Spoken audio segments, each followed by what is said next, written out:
আসসালামু আলাইকুম, welcome to my YouTube channel. আজকে আমি আপনাদের দেখাবো আমাদের সুপরিচিত ব্রাউজার ক্রোম ব্রাউজারের লোগোটি আমরা কিভাবে খুব সহজেই অ্যাডোবি ইলাস্ট্রেটর সফটওয়্যারটির মাধ্যমে অল্প সময়ের মধ্যেই ডিজাইন করতে পারি। এই ডিজাইনটি শেখার জন্য আপনাদের এই সম্পূর্ণ ভিডিওটি দেখতে হবে। সম্পূর্ণ ভিডিওটি দেখার অনুরোধ রইল। ভিডিওটিতে যদি আপনাদের কিছুটা উপকার হয়ে থাকে তাহলে আমাদের চ্যানেলটি সাবস্ক্রাইব করে ভিডিওতে লাইক দিয়ে আমাদের পাশে থাকবেন। তার জন্য আমরা প্রথমে একটা ক্রোম ব্রাউজারের লোগো নেট থেকে ডাউনলোড করেছি। তারপর আমরা অ্যাডোবি ইলাস্ট্রেটর সফটওয়্যার ওপেন করে ইলিপস টুল সিলেক্ট করে একটা ইলিপস ক্রিয়েট করলাম। তারপর আমরা এটা ফিল থেকে স্ট্রোক করে দিচ্ছি, ফিলটা রান করে দিচ্ছি, ফিলের কালার। তারপর এডিট থেকে আমরা কপি করব এই শেপটি। কপিতে দেওয়ার পর আমরা এখানে পেস্ট ইন ফন্ট দিব। এটা আমরা শর্টকাটে কন্ট্রোল সি এবং কন্ট্রোল এফ ব্যবহার করে করতে পারি। এটা করলে একটা শেপের উপর আরেকটা কপি হবে। তারপর আবার কপি করে আবার paste in font, paste in font এটা সিলেক্ট করব, তাহলে আরেকটা কপি হবে। আবারও বলছি, এর জন্য আমাদের কন্ট্রোল সি কন্ট্রোল এফ ব্যবহার করতে পারবো। তারপর আমরা লাইন টুল সিলেক্ট করে আমরা একটা লাইন ক্রিয়েট করব। তারপর আমরা মিডিয়ে সেন্টারে অল্ট প্রেস করে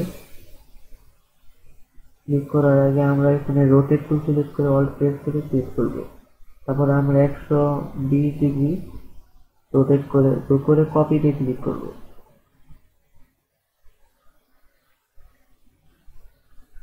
তারপর দুইটার পয়েন্ট একসাথে করে দেব পাথ টুল দিয়ে। তারপর সম্পূর্ণ সিলেক্ট করে কি বিল্ডার টুলে অল্ট প্রেস করলে মাইনাস আসবে, অল্ট প্রেস করে আমরা এগুলো কেটে দেব। দেওয়ার পর আমরা রোটেট টুল দিয়ে সেন্টারে অল্ট প্রেস করে ক্লিক করব, তারপর কপি করব। তারপর আবার কন্ট্রোল ডি প্রেস করব, ট্রান্সফর্ম অ্যাগেইন এর সংখ্যা হলো কন্ট্রোল ডি প্রেস করলে আবার আরেকটা কপি হবে। তারপর মুভ টুল দিয়ে সবগুলো কালার সিলেক্ট করবো আইড্রপার টুল দিয়ে। এই কালারটা সিলেক্ট করার জন্য আপনারা ইন্টারনেট থেকে ক্রোম ব্রাউজারের একটা লোগো ডাউনলোড করে নিতে পারেন। তারপর আপনারা কালারটা সিলেক্ট করতে পারেন।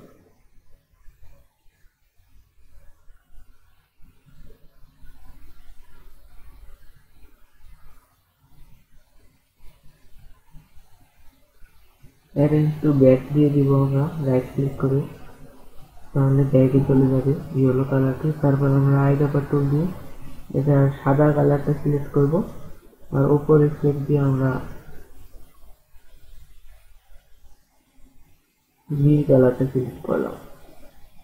এই আমাদের লোগো হয়ে গেল। এখন আমরা স্টক কালার নাম করে দিলেই আমাদের লোগো কমপ্লিট। এই ছিল আজকের ভিডিও। যদি ডিজাইনটি ভালো লেগে থাকে এবং এই ডিজাইন থেকে এই ভিডিও থেকে আপনারা কিছু শিখে থাকেন তাহলে আমাদের চ্যানেলটি সাবস্ক্রাইব করে ভিডিওতে লাইক দিয়ে আমাদের পাশেই থাকুন।